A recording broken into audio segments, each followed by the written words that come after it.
Amerika Serikat meluncurkan jet-jet angkatan laut dari kapal induk di tengah blokade pelabuhan Iran di Selat Hormuz.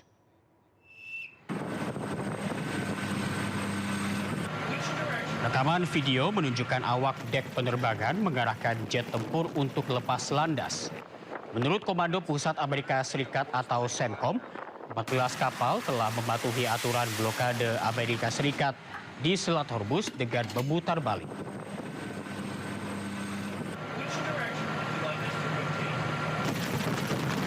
Pemirsa, penembakan massal terjadi di dua sekolah berbeda di Provinsi Şanlıurfa dan Kahramanmaraş, Turki.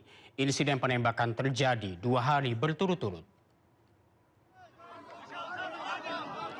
Inilah kepanikan warga pasca terjadinya penembakan di sekolah menengah Ayser Çalik, Kahramanmaraş, Turki pada Rabu kemarin.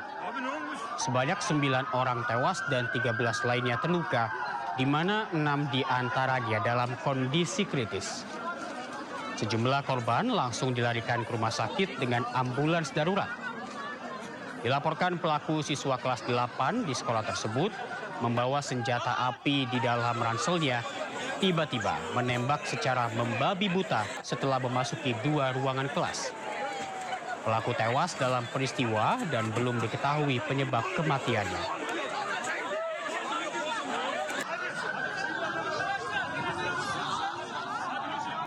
Informasi berikutnya, pemirsa, saling serang antara Israel dengan Hizbullah terus terjadi.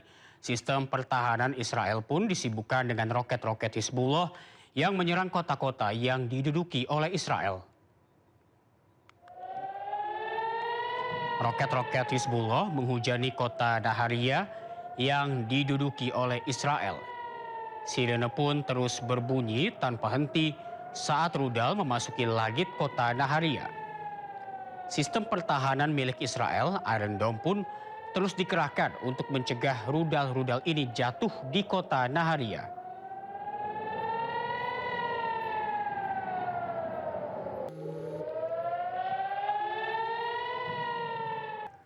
Kelompok Hizbullah kembali melancarkan serangan ke Israel.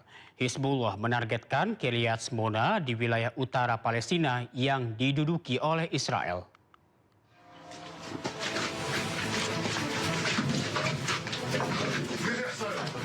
Dalam rekaman yang beredar, nampak beberapa personel Hizbullah tengah menyiapkan peluru artileri di lokasi yang diduga berada di wilayah Lebanon Selatan. Serangan diarahkan ke permukiman Kiryat Shmona di Israel Utara sebagai balasan atas gempuran Israel ke Lebanon. Kiryat Shmona merupakan salah satu kota yang kerap menjadi target serangan Hizbullah di tengah eskalasi konflik di perbatasan Israel-Lebanon.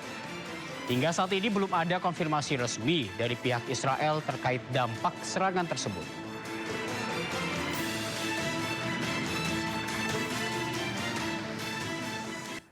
Anggota parlemen Polandia menyebut Israel melakukan genosida sambil memperlihatkan bendera Israel yang diubah dengan simbol Nazi.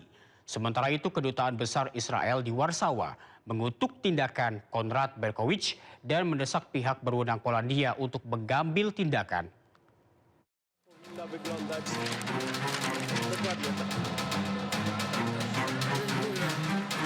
Anggota parlemen Polandia, Konrad Berkowicz, memperlihatkan bendera kertas Israel yang dimodifikasi dengan simbol Nazi setelah sebelumnya menyebut Israel memicu krisis energi global dan melakukan genosida.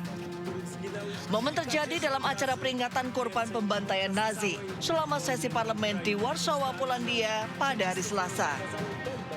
Selain itu, Berkowicz juga mengecam penggunaan bom fosfor putih terlarang yang ia sebut kekejaman luar biasa. Izrael dokonuje na naszych oczach ludobójstwa ze szczególnym okrucieństwem. Izrael to nowa trzecia Rzesza i jego flaga powinna wyglądać dokładnie tak. Insiden memicu kemarahan di kalangan anggota parlemen.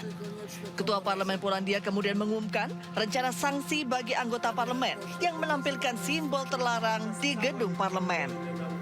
Sementara itu, Kedutaan Besar Israel di Warsawa mengutuk tindakan Berkowicz dan mendesak pihak berwenang Polandia untuk mengambil tindakan.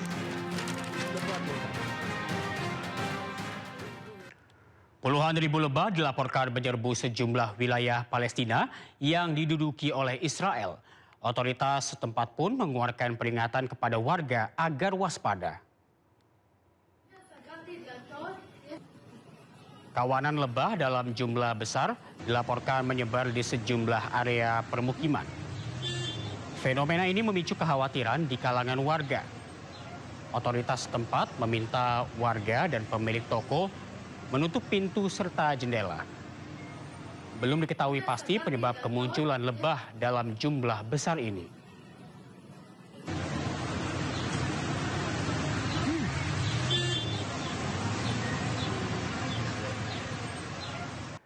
"15 truk bantuan dari Yordania konvoi menuju Lebanon pada Kamis waktu setempat.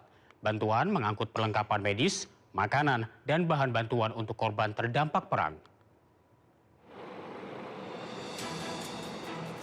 Inilah bantuan kemanusiaan dari Yordania, menunjukkan truk-truk bantuan berbaris sebelum keberangkatan dari kota Zarqa, Lebanon. Beberapa di antaranya membawa tanda bertuliskan hadiah dari Kerajaan Hashemite, Yordania, untuk Republik Lebanon yang bersaudara. Konvoi tersebut kemudian terlihat melaju dari sepanjang jalan Zarqa Mafraq sebelum melintasi perbatasan Jaber menuju Suriah.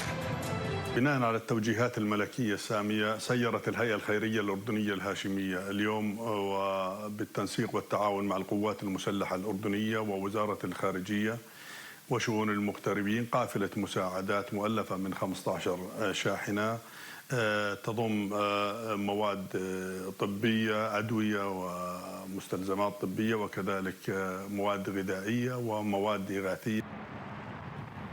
Menurut angka yang ditulis oleh Unit Manajemen Risiko Bencana Lebanon, jumlah pengungsi tempat di penampungan telah mencapai 141.613 orang, sementara jumlah korban tewas sejak awal konflik terbaru mencapai 2.167 orang, dengan 7.061 lainnya terluka. Ketegangan di Timur Tengah meningkat setelah Israel dan Amerika Serikat melancarkan operasi militer terhadap Iran pada 28 Februari lalu. Tehran membalas dengan serangan yang menargetkan wilayah Israel dan kepentingan Amerika Serikat di seluruh kawasan tersebut. Konflik tersebut meluas ke Lebanon ketika Hizbullah mengumumkan intervensinya sebagai balasan dendam atas pembunuhan pemimpin tertinggi Iran, Ali Khamenei. Gencatan senjata antara Iran dan aliansi AS Israel mulai berlaku pekan lalu. Meskipun masih ada perselisihan mengenai apakah gencatan senjata tersebut mencakup Lebanon. Perundingan antara kedua pihak berakhir di Islamabad pada hari Minggu tanpa kesepakatan. Di tengah sanksi untuk Iran, serangan militer Israel ke Lebanon terus berlanjut. Militer Israel menyerang petugas medis di Lebanon dan 3 serangan bertubi-tubi datang meski tim medis dan warga sipil yang terluka sudah di dalam ambulans.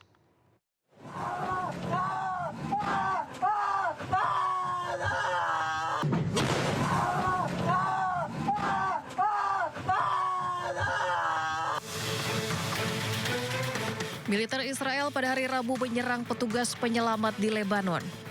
4 petugas medis tewas dan 6 orang lainnya luka-luka dalam 3 serangan beruntun yang dilancarkan Israel.